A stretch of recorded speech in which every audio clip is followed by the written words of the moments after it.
My wife and I bought a house on the canal on Red Barn Circle in 1993, and we lived there 8 years. In many ways, I wish we stayed. We live in the village now, but it was a wonderful place to be. And one thing I learned very quickly when we were there from talking about neighbors, talking with neighbors and about neighbors, Freudian there, was that when those houses on Red Barn Circle, another street, Old Post along the canal, another one in the village, Roselawn Crescent, those examples, when those houses were built, when those lots were available in the 50s in the case of Roselawn and in the 60s in the case of the other two, the lots that were on the canal were less expensive than the lots across the street from the canal. People didn't want to be on the canal, and so you paid less for that lot.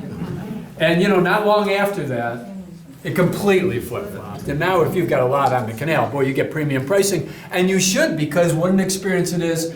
And that is an example of how the canal has had a renaissance.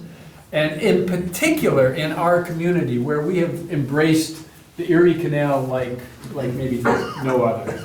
So with that in mind, I want to tell you some history. I did make this timeline for you. A lot of it is statewide information. No timeline would be complete, so yep, there's stuff missing. I've also added some local items, notably our canal breaks that we had in our community. When the canal literally broke, I've listed the big ones. A couple in Bushnell's Basin early in the 20th century, and the most recent one in Bushnell's Basin in 1974. Epic break. How many people remember that? Big story when the canal broke in 1974. And you know, in the early ones, somebody always attributed a break. Some newspaper writer, author, way back in the break of 1871 said, well, the canal broke because the bank of the canal was breached by a rodent. Muskrat. Ever since then, every time the canal had a break anyway, well, the muskrats are at it again. And I had a lady come into this museum and say to me, did someone actually see the muskrat? Because the muskrats are like our latest victimized group. So we don't know that it was a muskrat. Let's talk about the canal. Have you noticed this mural upstairs? Yeah. You know, people walk in the museum and bam, it's the first thing they see. And what an opportunity for volunteers to be ready to say, well, let me tell you about that mural. You know who did this. Carl Peters. Carl Peters. Carl William Peters, 208 Jefferson Avenue. He hasn't been with us in many years. He died 45 years ago, I think. But it depicts the Erie Canal and life in Perinton and Fairport. There's a view of the canal here. This is a rather whimsical view of the Main Street Bridge, but not so whimsical. We see exactly, very much like what the Millstone Block looked like before it was renovated in time for the 1908 Back Home Week celebration. So we see a lot of people, agricultural theme, pretty important piece of work. It is dated and signed down here, 1938, and that is the spring, 1938, when the museum opened. So what a treasure we have in this community. The library. When the library opened. Right. I was going to say. When the library. Let's keep track of, is anyone keeping a list of how many mistakes I made? No. Because at home, this happens all the time. My kids wrote essays on my mistakes. So, pretty great, yeah. You know, but what is something pretty surprising when we think about it is this has been the museum for longer than it was the library. Yeah. Also think about this, when we have that event for Rosie the Riveter, that most of you are coming to, Mary Missangelo was born in 1925. She was 13 years old when this building was built. Yeah. Yikes. Here's the canal in 1921, and you recognize where we are with that lift bridge, all of 7 years old when this photograph was taken. It opened in August of 1914. It first went up for business. Vehicles first started crossing it. And after all the hullabaloo about will we have a lift bridge, will we not, there were factions for it, factions against it. There were even efforts with the widening and the deepening of the canal, efforts by some to say, now is our chance to get this stinky canal out of the village, move it further south, take out that big loop where it comes up into Fairport, goes down to Bushnell's Basin, just cut it across and get it out of the village and fill all this in, kind of like what they're doing with the inner loop today, right?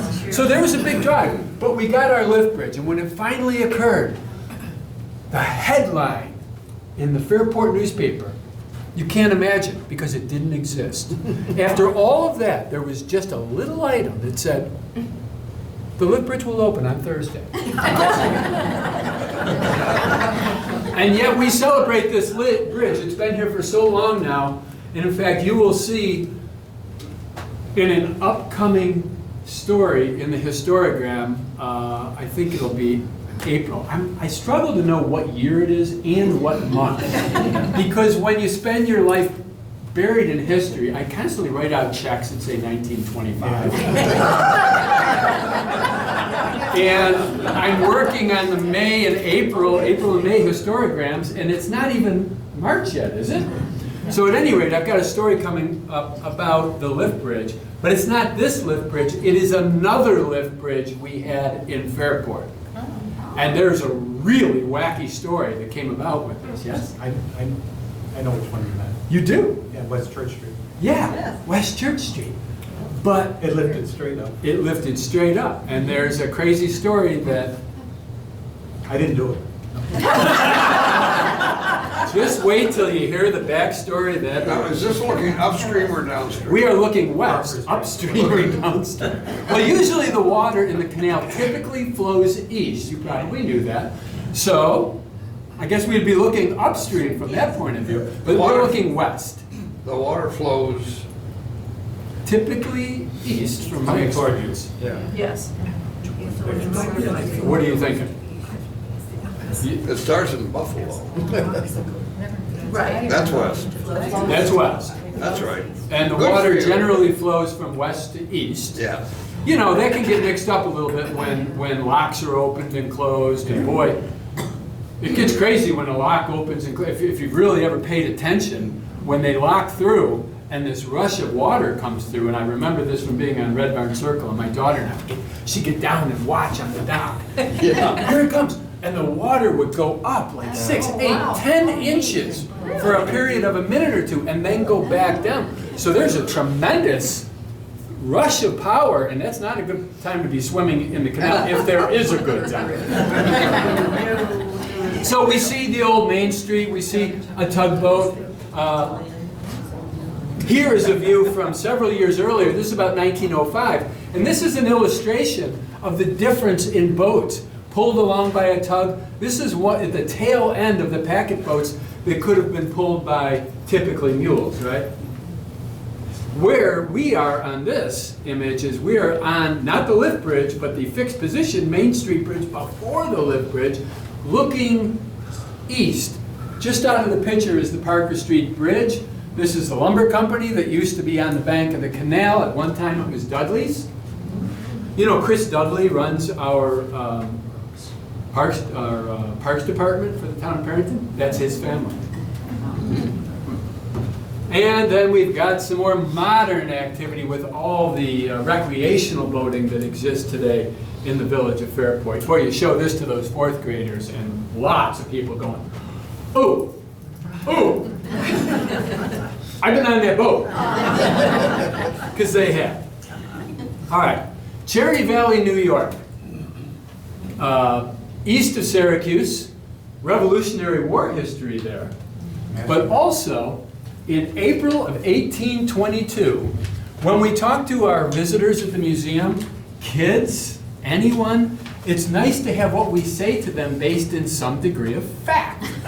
Here's a fact. Rochester published in a Rochester newspaper and then republished in the Cherry Valley Gazette, a statement that says, internal improvement, transportation on the Erie Canal commenced on the 11th instant from Hartwell's Basin near the Irondequoit. Boy, you need a whole translation. What on earth are they talking about? Well, it commenced. Okay, fourth graders. What that means is it began.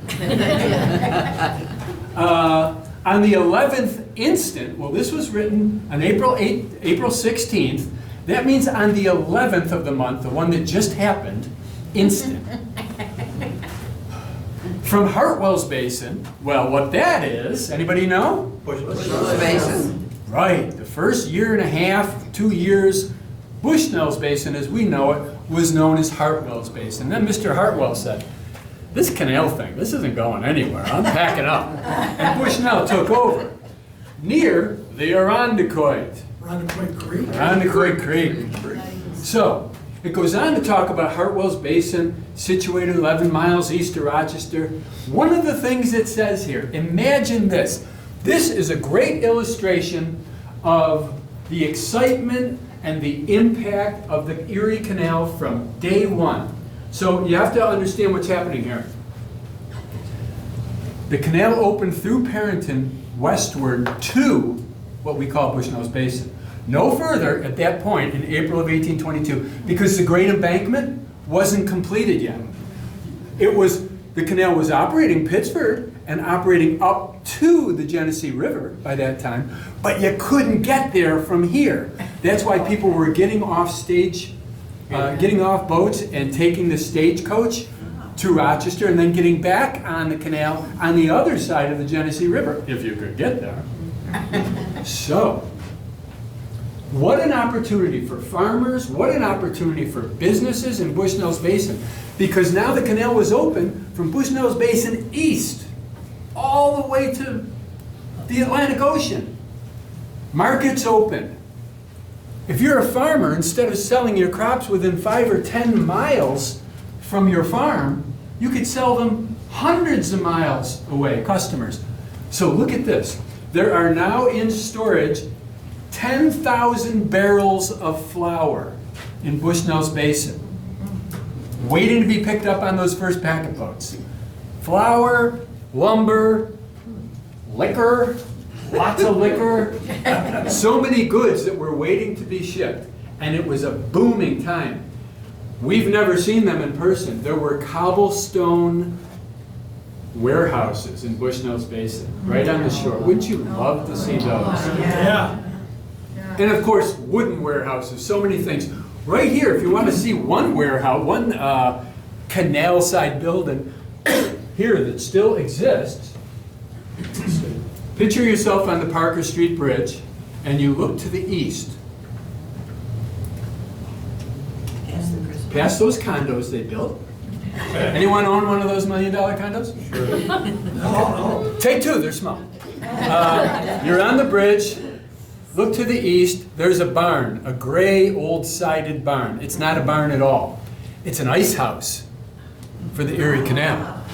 They would cut ice off the canal or nearby ponds, fill it up with blocks of ice, and then where those condos are, there was a canning works right there. You might remember a little brick house was torn down. It was a house for 75 years, but before that, it was the powerhouse with a big brick chimney to operate the canning works. The ice was for packing the output of the canning works in boxcars or canal boats for shipment.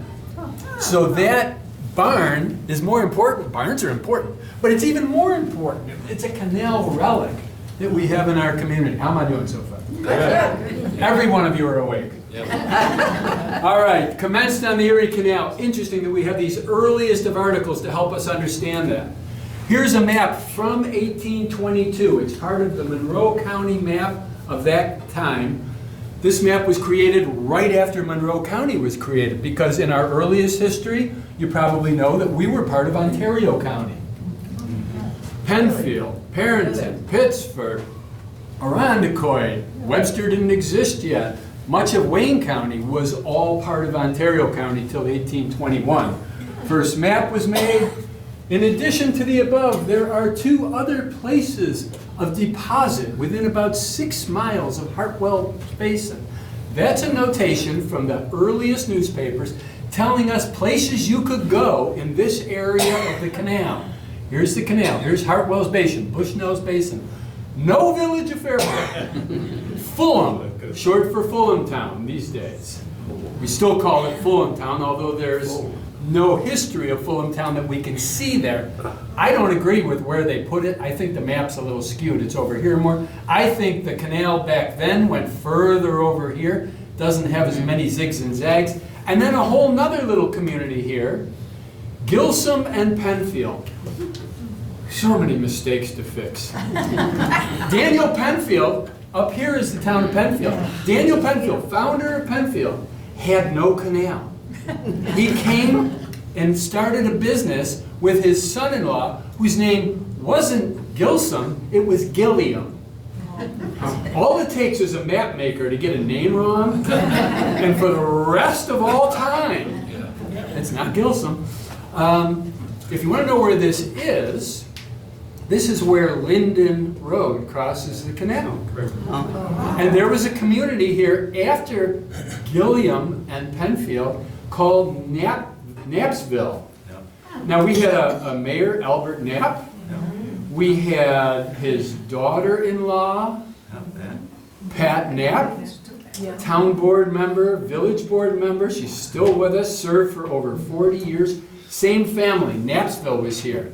What Penfield and his son-in-law were doing after the canal opened, shipping flour and other goods eastbound on the canal, typically up the Oswego River, and shipping to Canada. So an example, this never would have happened except for the Erie Canal. I asked kids about these dark spots, what do you suppose they are? And kids say, well, I've heard, my dad showed me topographical maps. I think it might be indicating, hills, big hills. No, one kid said, no, that's a swamp. There was a lot of swamps because I've learned that the canal was cut through swampland, which is very true. We still have some right around the Thomas Creek area. You look off of Turkey Hill Road. These are neither, I think these are either grape or tobacco stains. Yeah. On this earliest map, these are stains. We speak the truth. There's a historic marker for Fulham's Basin, Fulham Town, Fulham's Basin, called several different names. In the earliest years, it was virtually always called Fulham's Basin. It went away. Think about where Perinton Park is, where the bowling alley, a little bit further west, because in those early years, the canal absolutely was a little further west as it looped around. Starting in 1822, there was a hotel there was a post office, some boat repairing, if not building, some other little shops and businesses. But then a significant thing happened in 1853 that put the final nail in the coffin for Fulham Town, Fulham's Basin.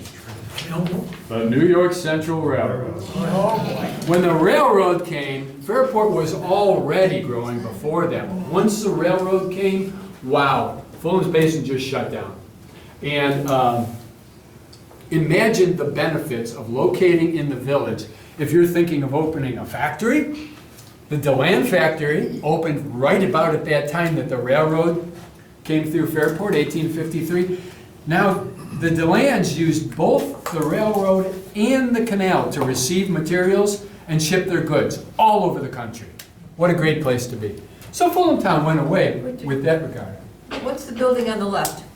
This is the bridge over the canal. Okay. And it's a good question, and it's hard to tell. You're only seeing one little piece of it. So here's the sidewalk. Perinton Park would be back across the canal behind this sign. This sign is still there today. Although this photograph is well, the sign is 59, and this photograph is not much longer after that. This is the Barge Canal era bridge, which was installed in the spring of 1913 it opened, to replace that lift bridge that was there before it. There's the lift bridge. We are looking west. So this whole bridge goes up like this. Flat. What's that building on the That's where the white tender was. building? Oh is my that- gosh, you know, there's so many, the more you look, the more you say, well, what happened to that? I don't know what that is. Because it threw me off. I was trying to figure out that picture is in the. There is so much in this picture that throws me off. For instance, there's a lot of fun things to see. Right? Why is this horse here with this wagon? Aren't they worried about falling in the canal? No, they're not, because the canal is not there anymore. This photograph was taken in December of 1912, right before this bridge came down.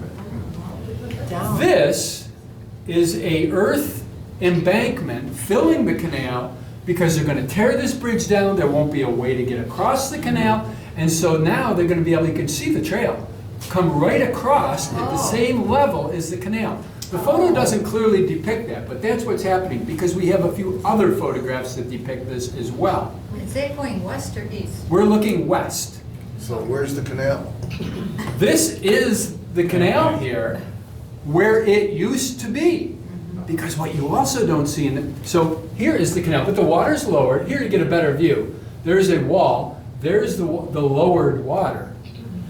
But that's the old canal, the narrower, not as deep canal. What you don't see in this photo is at this time, in December of 1912, if the camera was back here further, you'd see the new bridge already installed that replaces this bridge. You will see in the upcoming histogram a photograph taken back here, looking this way, with the lift bridge here, and the new bridge here, and the old narrow canal here, and kind of a berm between it, and the new canal here. So our old canal and our new canal side by side. And all of this is in the town archives photos from a photo that's about that big. There's a blow snapshot up that at the somebody- Bartles of that. Of this, yes. It's because the town historian gave it to them. Oh, There's a blow up at, at Perinton Square, those pictures, my predecessors, there's a whole wall of history photographs that thankfully have been there for 30 years. Okay, if you look at the lowest, is that the part that lifted up to let Yes. through? Yeah, this whole level here, the part you drive on or walk on, would lift. It's not lifted now. And in fact, I read people that were against the lift bridge said, there's one of these bridges in a nearby town, and a lady at night went to walk across the bridge and it wasn't there and she fell in the water. Therefore, we do not have a lift bridge. Also, yeah. I was just going to comment this, if you look at the very top, that's where the wheels are, the gears, and I think the cables are hanging down along the edge by the sidewalk. The cables That would here. lift it straight up. And this building in the center, I believe, is the tender's house. This bridge was Man-operated. literally manned. Right. It could have been woman-manned, but in those days it was manned. 24 hours a day. Also, this bridge was hydraulic, operated by water. Oh, my Lord. Now you would think, and I'm no engineer, you would think that they would pump water out of the canal to operate it. Nope. They used tap water. Oh, 350 gallons per lift. Right. Okay, one more mystery while we're talking. Good gosh, you're free till Tuesday, right? Over here, you see an underpass. Oh, yeah. Any fans of the trolley? Any fans of the railroad? This is the Baird Street? Baird Road? Hudson River Railroad. It's not Baird Road. The Hudson River Railroad going over the Rochester, Syracuse, and Eastern, the RS&E trolley, which is curving around here and going through there. Then it goes along the edge of where Bosse's is today. Then it crosses over Baird Road, or it used to. CVS drugstore? Yeah. This time of year, go in the parking lot to the north, to the right, wherever to the north of the drugstore. Look back at this railroad bank, you can still see these abutments. There is a trail along the canal, there's a trail on the other side of this opening that leads to Crossing Baird Road, that leads all the way to East Rochester. I have written a proposal with graphics and images and maps and pictures and provided it to many levels of leadership in many places and the railroad that said, let's bust this open again, because it's filled in now, and it has been since 1910, or 1932 or so. Let's open it up and connect those trails. Oh, yeah. Wouldn't it be fun? Yeah. That really doesn't have much to do with the canal. One more thing, Bill. Yeah, oh, yeah. Which, that picture, I think you're basically looking at Perinton Park, because they filled that in with garbage and whatnot when they made the rest of the other new part of the canal. Yeah. Is that true? This is where Perinton Park is. Actually, even this Yeah, bridge that- is where Perinton Perinton Park Park is, is, yeah. yeah. But what I don't understand, one of the things about this photo, you see this vast flatland here? Yeah. That looks like water, doesn't It it? does, yeah. And we have these debates about just where was the canal, right? We could talk a lot about that, but the canal, where it is not always where it was. And there's a lot to learn. Let me tell you this. I was going to say this at some point. Just that one topic, where is the canal today versus where might it have been? That is one of an infinite number of topics. I tell children this, I tell people of any age. Grown children. You can be an expert on some aspect of our history. Part of it is going through our resources and our information here and our wonderful resource library. And then part of it is reaching out on your own and becoming obsessed with some tiny little nugget of local history. And you can become that expert. Lexi's done a lot of that with cemeteries. It's awfully rewarding to do. I told you about a picture, I forgot what was in my presentation, of the canal side by side. I decided I would show it to you. I kind of forgot it was there. Now, is this a wonderful picture? Old, narrow canal, bridge I just showed you, construction of the new canal, replacement bridge, which is the same bridge as next to that, in the color photo, next to the To the left. historic marker sign, the earthen trail to let people still pass. Great house that's here, I learned all about that last week. So isn't that a cool photograph? Yeah. Wow. Is the gray house still here? Is that the No. one Yeah. with the little boat that's docked there? Pardon me? Is the gray house still? This great house? No, that's long gone. Okay. This house, you know where the bowling alley is? Yeah. And then closer to the canal, there is the factory building for Qualtrough. This farm was where Qualtrough was. Do have a picture of the new Qualtrough building, and just over the roof line, you can see the barn behind it. That was still there when they built the Qualtrough building. I've labeled it so that people can get a feel for where we are. Are they merging right there on the left-hand side? They don't merge. On the left? It looks like it's leaking. Up here? No, On the left. Oh, down here? Where Um, the berm is. Oh, I see what you're saying. Where do they actually come together? Because ultimately they didn't. No, I think based on maps, it's further around the bend. Hard to say for certain. Also, to show you the impact of something like this, so that means imagine when you're going down West Church Street, you kept going to about here until you got to the bridge. There were, are you familiar with Sanborn insurance maps? Yeah. We have some here, and they show every little structure, and we have them dated, several dates, every 5 to 10 years a new one came out. There were 3 or 4 little houses along here on the shore of the bank that were right here, that were taken down, or because we're Fairport, picked up and moved to another location. I know, I won't even get into that. Yes? I have a question, you're backing up. The old lift bridge, you said they use tap water, Yeah. 300 and what? They plumbed water to it, 350 gallons or so per lift. Okay, so that's what, how do they get that water there? That's what A pipe, Fairport water. A Fairport water. And because this is the town of Perinton land, they had to pay Fairport at the time for the water. So they put a meter on the bridge. Just, so it was interesting because a big expense at that time was this big meter. I thought, why didn't you just estimate it? Yeah. Like, keep track of how many times you lift the bridge over the course of the season, times whatever many gallons you said, 350? Why did you put in an $800 meter? In that time frame, that was a lot of money. That is the hotel that was in Fulham Town with a historic marker that's been put up since 1976. Maybe you recognize it?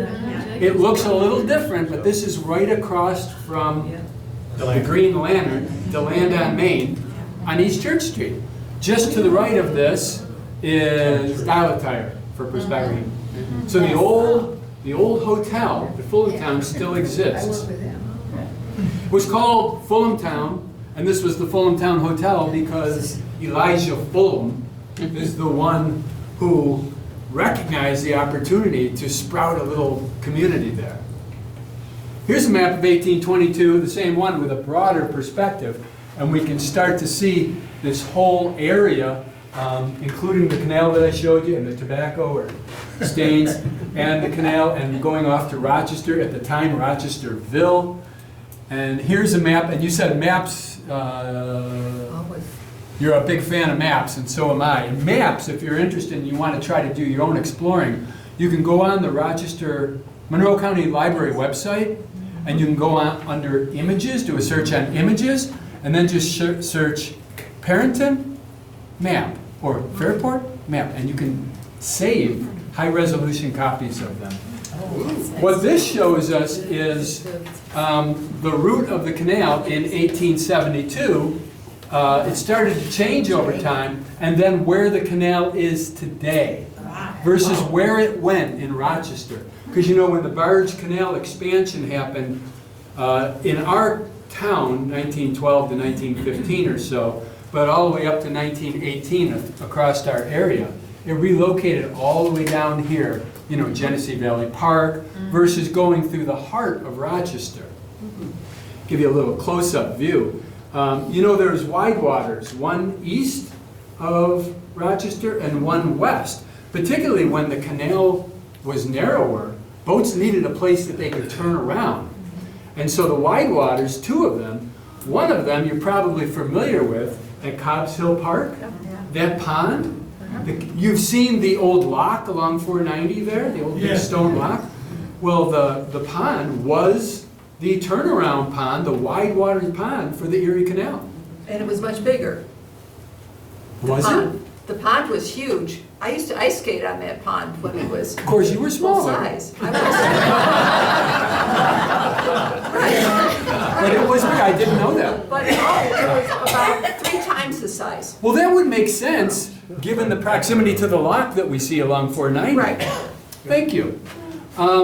The other pond I have a connection to because this is an aerial view of the Rochester Products plant on Lexington and Mount Reed, which is where I worked for 30 years, the General Motors plant. And this is located on the old wide waters. And you know, you look at aerial photographs or maps and you see clues waiting to be discovered. Look at this curving tree line. That's part of the circumference of the old wide waters there. Again, giving boats a place to turn around on the west side of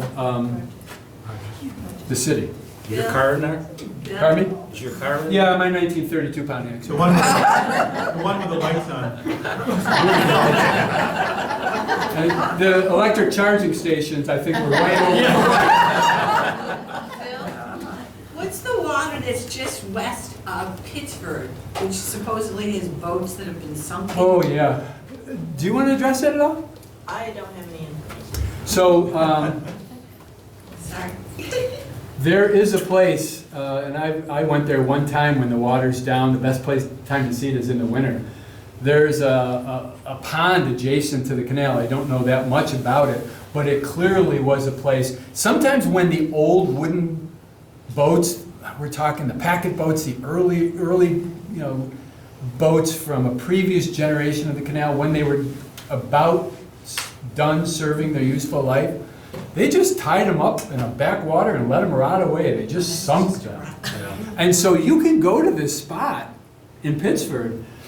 And when I saw it, you can see easily a dozen carcasses of frameworks of these old Where packet is boats. this? Where is it? East or west of Monroe? It's west of Monroe, but not too far west of there. The problem is it's not easy to get to because it's swampy around. Yeah, it's hard. So, I also saw it going by while on a boat, and you Yeah. could just catch a glimpse of it. One of the best, easiest ways you can do it is just do a search on the internet for it, because it'll come up. People have done whole videos of walking around in there and taking photographs of these boats that are there. What a relic from the past. I'm glad you brought that up. I put this here, referring to the Great Embankment. So the Great Embankment, let's talk about that for a minute. Here's Hartwell's Basin. We're still on 1822. This area through here, you know, the great difficulty for those that were trying to figure out the route of the Erie Canal at the very beginning to try to map a location to get across New York State, there were some areas that were particularly challenging. And one of the most challenging was this area right here, because the Irondequoit Valley was seen by many as being an insurmountable problem. So deep, 75 feet in some areas, that you would have to get across. Some people said, well, you could build a lot of locks. We'd have to build locks going down and locks coming back up again. Locks terribly expensive, and it was considered to be financially just ridiculous. So some people proposed, skip this entire section of New York State, take the canal north on the Oswego River, then use Lake Ontario instead of a canal, and then come back down west of the Rochester area and dig a canal from the lake, and then head back over west towards Buffalo. A lot of problems with that. First of all, every canal boat would have been useless on Lake Ontario.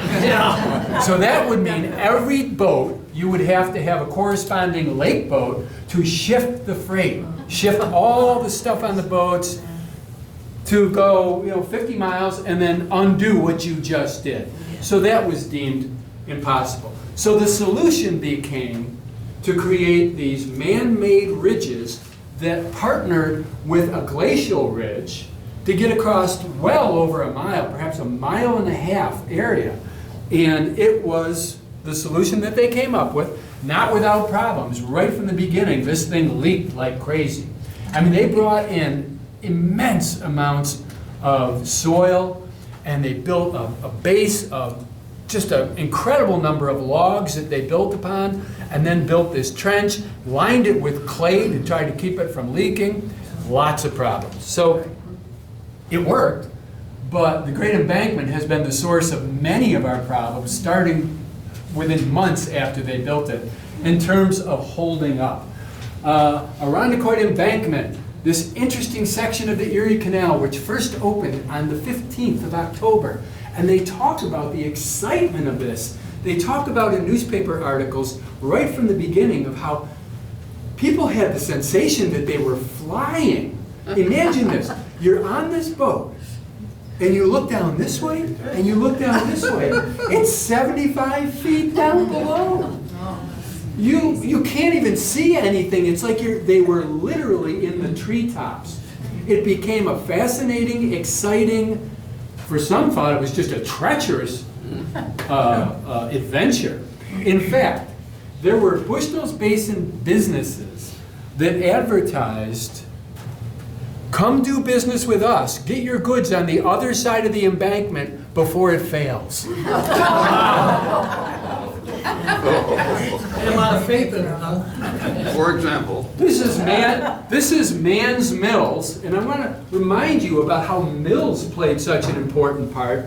This is just outside of Perinton in Pittsburgh, as you're going along the Great Embankment heading towards Pittsburgh, really just over our border. And this photograph from 1916. Yeah, high water time right here, but this was a mill just off the canal. And it appears to me, because there's not a lot of definition in the photo, that the Great Embankment is up here. Look at how high it is up above. This water is not all supposed to be here. I suspect this is Arundecoy Creek, which is flooded. Wow, Yeah. Wow. pretty neat photo, right? Yeah. All right, cobblestone warehouse I mentioned. Here is a rare photo that turned up of one of the cobblestone warehouses in Bushnell's Basin with an advertisement from 1924. Storehouses of the subscribers are now complete. Produce and merchandise. Now we've changed our name to Bushnell's Basin by 1924. And you notice, 1820. 2124. Look at what we're seeing here is a flood. We tend to take our photographs during disasters. So this photograph, I don't know when it was taken. It was probably taken during one of two canal breaks we had in 1912 or 1911. That we had two in 2 consecutive years. And so pretty great that we had it. It was built right on the shore of the canal. Because if you're unloading packet boats or loading them, of course you want the warehouse right on the bank of the canal. 1928 Canal Directory. This is an important... 18. Jeepers creepers. What did I say? 19. All right, we're gonna find a way to fix this. 1828. At this point, the video is useless. Look what turns up in 1828. We're still Fairport. This is one of the very earliest references to a place called Fairport. We did not become incorporated as a village until 1867. But for decades before that, informally and then more formally, we became Fairport. Fulham's Basin, spelled in so many different ways.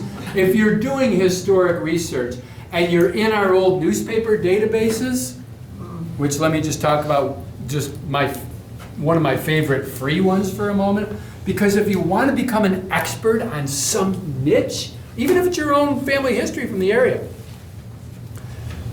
nyshistoricnewspapers.org. I love it. I'm on it every day. I'm on it in my sleep. So if I wanted to search Fulham's Basin on NYS, it's very searchable. You can set date ranges. You can limit it to a county or an area or a community, or you can go statewide if you want. But in this case, if you're trying to do an effective search, well, Fulham's Basin, with a multitude of spellings, as you can see, with an O, with an A, or a U. Fulham Town, Perinton, P-E-R-R. Sometimes with a G, sometimes with 2 R's, sometimes with 1 R. Sometimes 2 words, Perinton. Perinton. Good God. I'm assuming Spencer's based in the Spencerport now. Yep, exactly. Spencer's Basin. So you start to get an idea. If you do this research, it's awesome. And when you go the extra mile, the extra hour, the extra glass of wine, you find things that you might not otherwise find because of your extra effort. That really helps break new ground in history.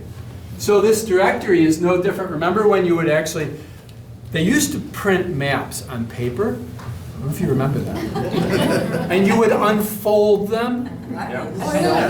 Still do. And there would be a chart with all the communities and how far it was from one to the next. That's what this is on the canal in that 1828 directory. Wow, Marsh Road Bridge over the Erie Canal. So we're working our way westbound. This is not the bridge that you know. This is the bridge that is the predecessor to the Barge Canal era bridge that I'm so glad is still there in Bushnell's Basin. You know, over the decades, there are calls to get rid of this bridge, get rid of that bridge. I think it's kind of good. It's still a 1-lane bridge. Yeah. I think if you were going to replace that bridge in Bushnell's Basin at Marsh Road, it would rip up that entire area of the basin. The approaches on both sides would be a disaster.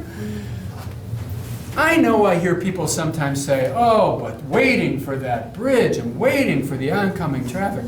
I don't think in the last 25 years I've waited for more than 2 vehicles at a time. It's not a big deal, in my opinion. You're right. These pictures can be difficult to figure out in terms of what we're looking at. And in this case, I thought, this looks a lot like Richardson's to me. Yeah, so, But the problem is, as I started to dissect it, yeah. it's on the wrong side of the bridge. There's a reason for that. Maybe the negative was flipped. I thought about that. What's a negative? The DOT guy could help me, because if we look at maps, what is that, 1902 map? When we look at the 1902 map versus the 1924 map, we see that in the 1902 map, Marsh Road is here in relation to Richardson's. If we look at the 1924 map, Marsh Road is on the other side of Richardson's. Now it makes sense. Who would have guessed, right? So, and they did it for a reason. A lot of times when they're building a new bridge, they still need the old bridge to be in service until the new bridge is done. No problem. And the nice thing about Richardson's is, next time you're over there for a nice meal, take a look at the front and the back. They're both fronts. It's virtually identical on the front and the back. It is. Yeah. There it is. With the trolley bridge, in this case, not the Rochester, Syracuse, and Eastern that we talked about in Fairport, because we had 2 trolleys in Fairport. Orange line? The Rochester and Eastern, right here. So, get the feel for where we are there? All right. This was going to be demolished. This was imminently going to be demolished, taken down. An entire shopping plaza was going to be built from Marsh Road, where this building is, all the way to Craig Road. And it was a great location because it was right across from the existing shopping plaza, Hitching House Plaza. What? It was going to be done. It was the last drinks. It's over. Could be torn down unless local historians are successful. They were. But look at what a wreck this was. I talked to a young lady. She was a girl, a child living with her mom and other siblings in this place, in this time frame. They were evicted because it was condemned. That's how bad it was. You know, lesson in life, all it takes is a lot of passion and even more money. Because this place became this place. And it is the oldest Erie Canal inn in existence. Richardson's Canal House. Bill? Yes. Older than Spring House? Newell. Yes. Yes. In existence, it's not On the canal. still Anymore. functioning Erie Canal Inn. That's the caveat. On the canal still. The canal used to be at the Spring House right behind it. So the Richardson's Canal House and the people in front singing there, and you lived near the Bushnell Basin delegation, which were Donna and what's his name, whatever, Russell. You live probably a couple houses from them. And that is these folks? That's those folks. He's playing the bass, she's playing the guitar, and my cousin is playing something else. And there's a reason why this photo, it doesn't always look like it. This was staged. And why was this staged? Lighting. They're promoting. Promoting the Richardson's Canal House. Do you remember something at Grand Central Station called the Eastman Kodak Colorama? This photograph was featured at Grand Central Station, this epic, massive photograph from our hometown. That didn't happen in Penfield. We have this Erie Canal treasure, and I love Penfield, but just as an example, you know, what the canal and the railroad in different ways brings to this community that otherwise in other communities, you know, they don't have that heritage.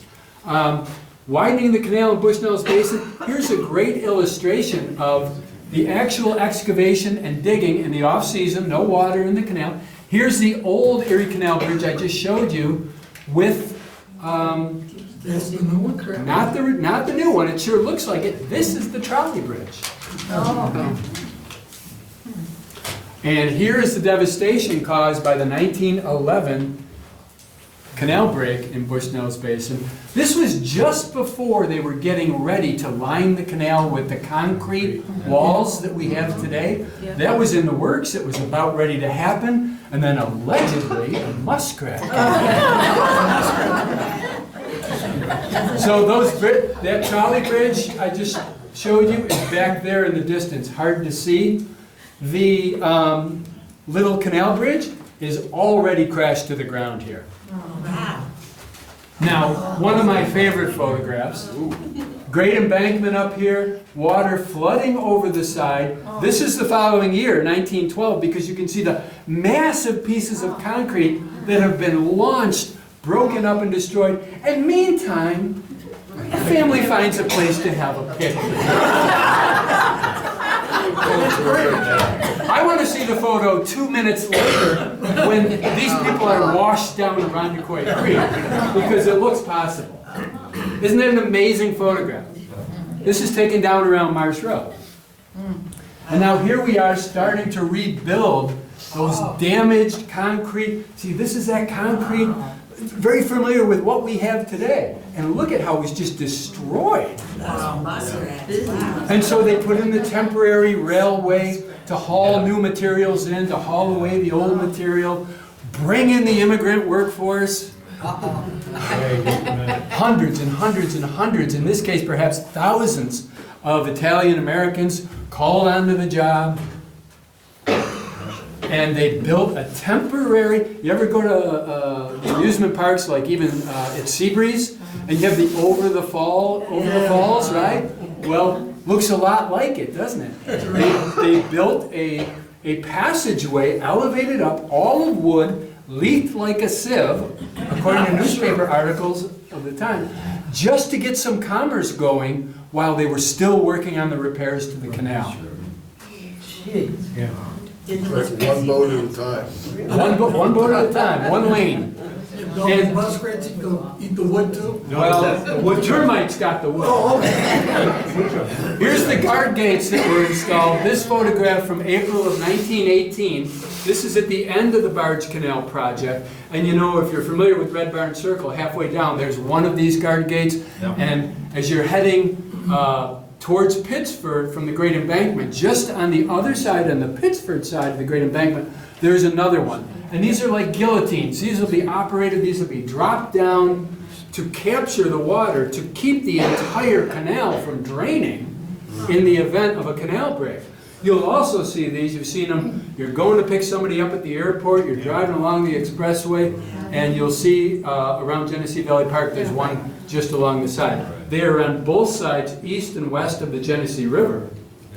Because if you had a canal break, especially in the spring with the roaring Genesee River flowing north, you'd never capture all this water. It would be a horrific condition. Here is 1918, and we're looking over towards Bushnell's Basin over here. So that Craig Road area is right along here, and we're looking west, and they're looking at their new concrete construction that they put in place. And here is the break of 1974. Yes. The bottom just fell out of the canal. You had contractors that were working under the canal, working on utilities, working on services. They were down in a passageway that cuts across the canal here.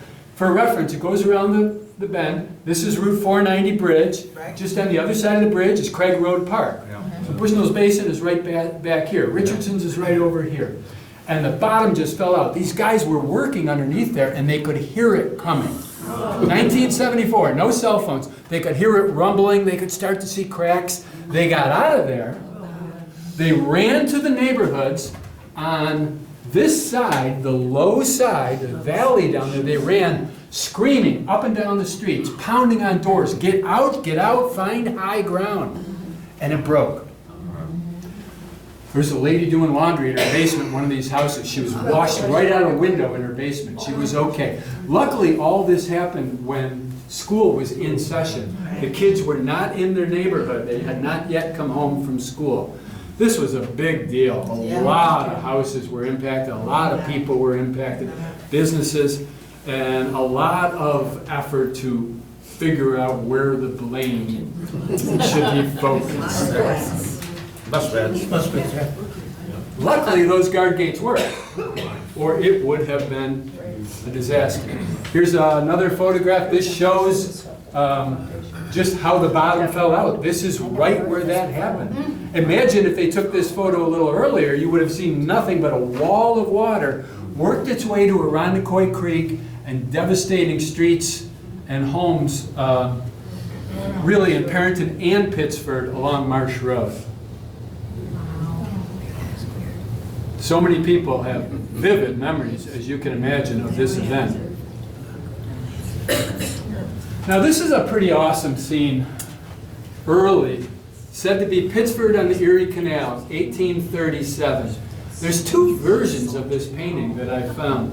One is at the Memorial Art Gallery and one is in Cooperstown. They're almost identical, but they're a little similar, or a little different, by the same artist. But that gives us a feel for how simple the Erie Canal was in the earliest of times. And you know, this might be a little bit glamorized with the team of horses and the gentleman on horseback. Usually you had a couple of mules, and generally speaking, the guy that was driving the mules was not wearing a top hat. He was walking. This is a bridge in Pittsford.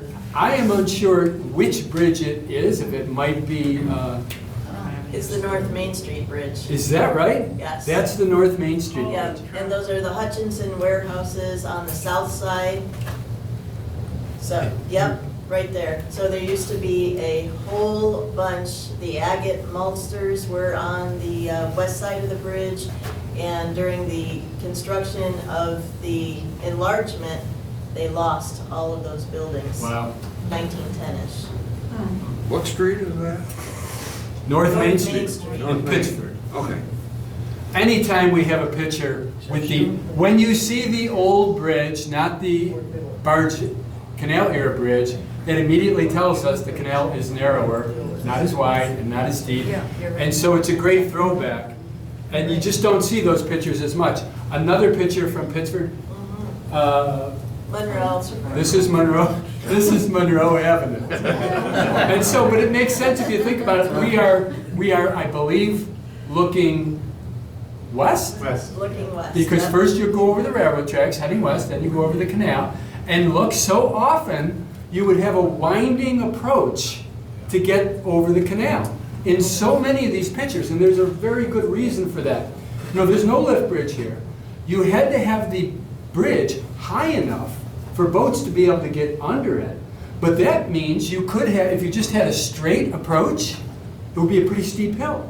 So they put a little bit more area into it so you didn't have that steep approach, because it would be hard to get up that with a horse and buggy. Wait a minute. I'm envisioning when they took this picture, a parent saying, "Okay, kids, I want to take a picture. Go stand on the first." And after that, we'll get one of you on the roof of the house. That's New York Central.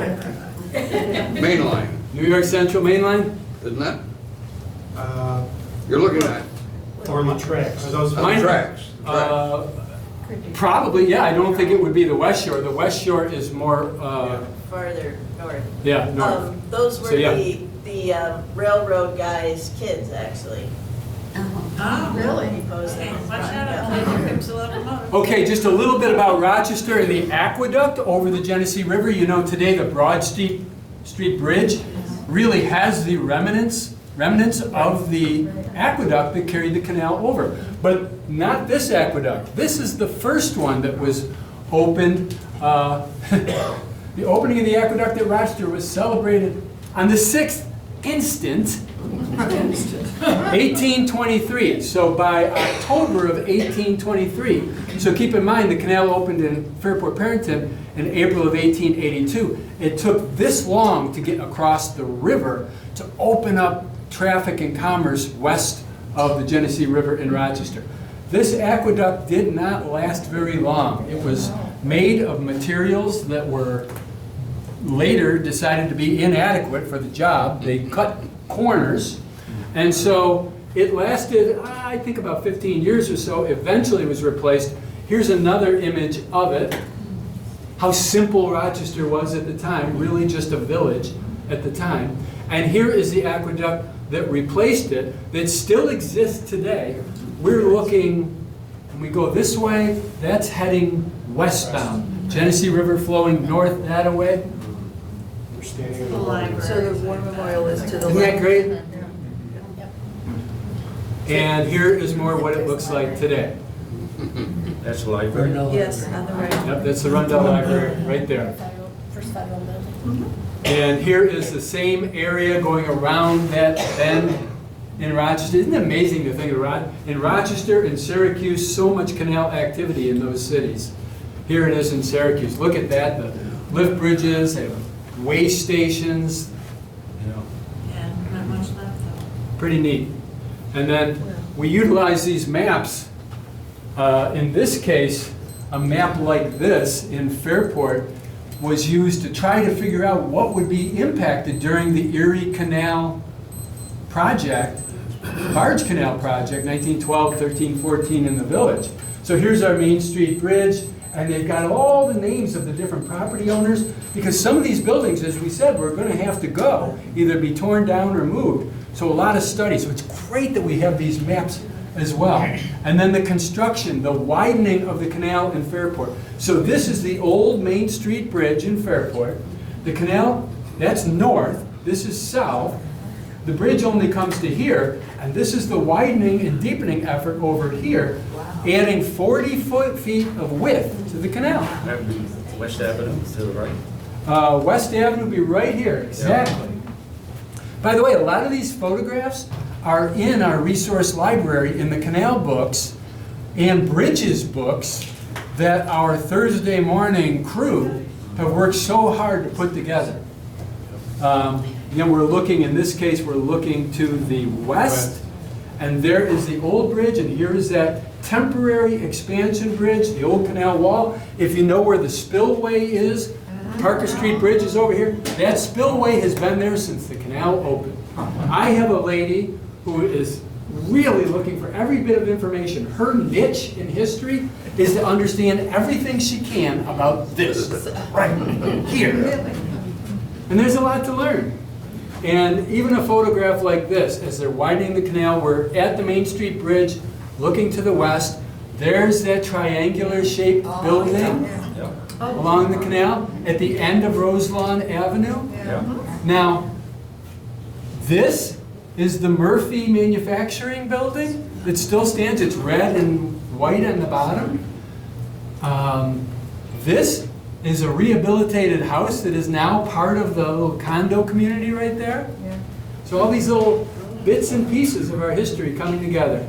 And even here, this is where the box factory building is today. This is a generation earlier, a decade earlier.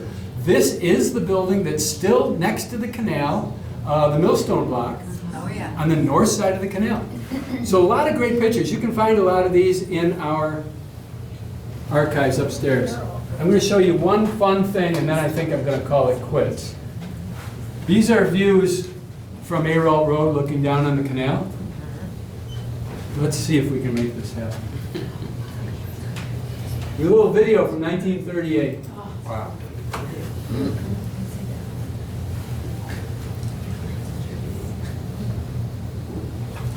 We are looking down from Aralt Road to the south and then the north. These are taken by Bob Kramer, 1938 Fairport High School graduate who worked at Kodak and was taking films to experiment with Kodak's new color movie film. He went on to serve in World War II. His plane was shot down and he died in service. But we wound up with a lot of his films that he took for Kodak. Great. I want to thank you very much for listening to this canal history, such as it was.